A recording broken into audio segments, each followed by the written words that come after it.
Hi, welcome back to the Racing Diaries. I'm Joe and this is Chris. And today we're going to be fitting a new fuel tank to the Lotus Elise Cup R.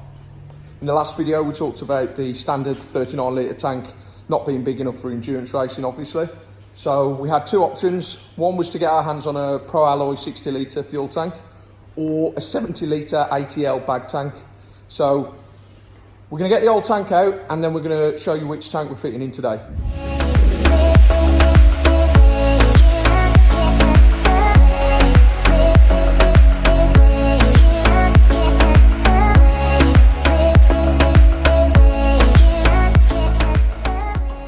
First thing we need to do is drain the fuel out the fuel tank. Luckily, we've got a, what do you call this? System? A dry brake system on there, so we can quickly, using the electrics and the pump, force the fuel out. We use that when we're testing. We use it when we're testing so we can work out how much fuel we've used and that sort of thing. So there we go. So yeah, we're going to drain that and then we can get started taking this old fuel tank out. Okay, so I'm under the car. We've already removed all of the under trays. The next thing we need to do is these gear cables here. We need to drop those right down as the fuel tank sits just under this shear panel here. Obviously, if you had a road car, you'll also have some handbrake cables. We don't have that installed on the race car, but you would need to also drop your handbrake cables down. And then what we need to do is this shear panel, we need to undo that and drop that down as well. Okay, so we've just got the shear panel off from underneath the fuel tank. If I just go over here. Next thing we need to do is we need to take this fuel filler neck off that attaches just through here to the top of the tank. And then I'll just take you under here. You can just see the fuel tank exposed here. And the last bits that are holding the fuel tank up is these black brackets here. There's one this end and there's another one that end. So if we just take those off, then the fuel tank should be able to drop down there. Right, so Chris has got the brackets off either side of the fuel tank. What we need to do now, we've just got a piece of wood and the jack underneath it just so we can lower the fuel tank. We're only going to lower it ever so slightly because what we need to do is go back up the top in the cab and we need to undo the connections for the fuel pump which go at the top of the tank. So I'm just going to drop this down as gently as possible. There we go. Tell me when to stop, Chris. About there. Okay. Right, that's that done. Just going to pick you up. Yeah, so what we need to do is to access the fuel pump. It's just in this cabin area. On a road car, obviously, that's behind the passenger seat. Chris is just going to take that off and then do the connections from the fuel pump.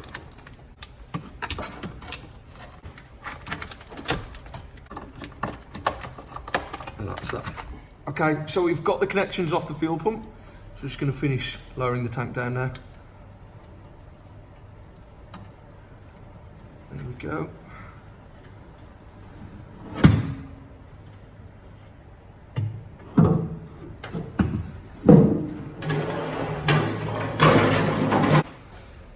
And there we have it. This is the standard 39 litre tank that you'll find in your road car. There's the fuel pump.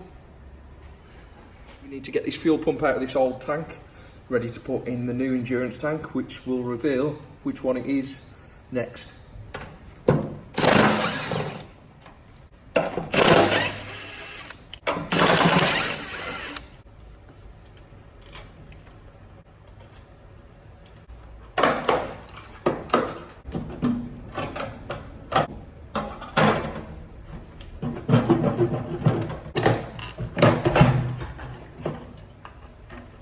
There we have it. And that there, that's your float to actually tell you in your road cars how much fuel you've got in the tank.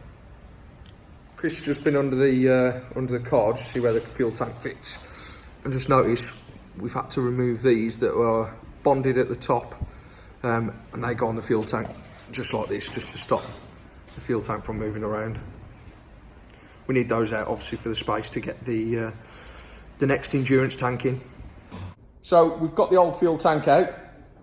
Chris is under the car. He's just prepping the area ready to install the new endurance tank in. So what I'm going to do is I'm just going to spin you around and show you the endurance tank we've managed to get hold of. And there we have it. We've managed to get a second-hand ATL 70 litre bag tank, and yeah, I've lined it up so you can see the 39 litre standard Lotus steel tank. This is the ATL 70 litre FIA approved bag tank. Now like this, you can certainly see the ATL is slightly bigger, but it's pretty impressive how they've managed to almost double the capacity of the standard fuel tank. And it's when you look down in these detailed areas here, you can see they've absolutely maximised the area of this bag tank here, just to fill all of the gaps underneath the car. So yeah, pretty stoked. We've managed to get that off someone who didn't really need to utilise that. And yeah, what we're going to do is actually I've just got the scales out here. We're going to just put both of them on the scale so you can see, just to show you there's actually quite a big weight difference in installing this bag tank, and I'll show you that now. Here's both of the fuel tanks on the scales, and we can see the standard steel tank. I don't know whether you can see that there. That weighs 10.5 kilograms. And the ATL bag tank, we've got that at 5.7. So that's pretty significant weight loss really.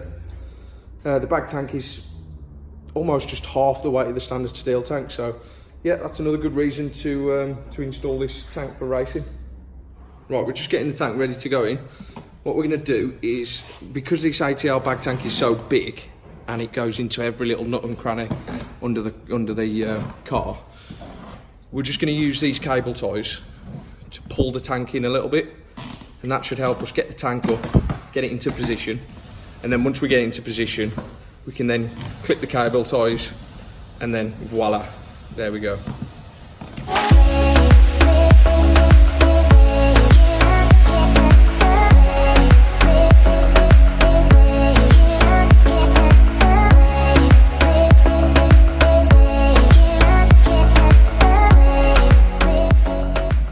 Okay, so we just finished getting the bag tank in, and we've fitted the shear panel here. The cable tie trick actually worked quite well, enabled us to push the bag tank right to the top, and then we just had the ledges to tuck in over the top. As I say, put the shear panel on, and now Chris is just doing the gear cables, he's putting those back onto the gearbox. If I take you around here,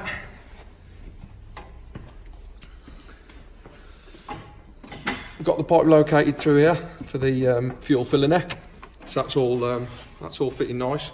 And then the last bit that we need to do, we just need to connect the fuel pump here, and then we're finished. Okay, we're finished. Chris is just connecting the fuel tank inside the car now. No, he's not connecting the fuel tank. Okay, so that's it, we're finished now.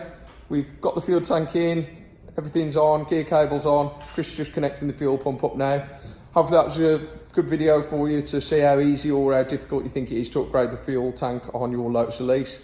If you're a road user, then I'd probably recommend that the 60 litre prior load fuel tank is more than sufficient. Obviously, if you're going to track your car or race in some events, or maybe Lotus Cup Europe, then you'll definitely need the ATL FIA approved bag tank under their regulations.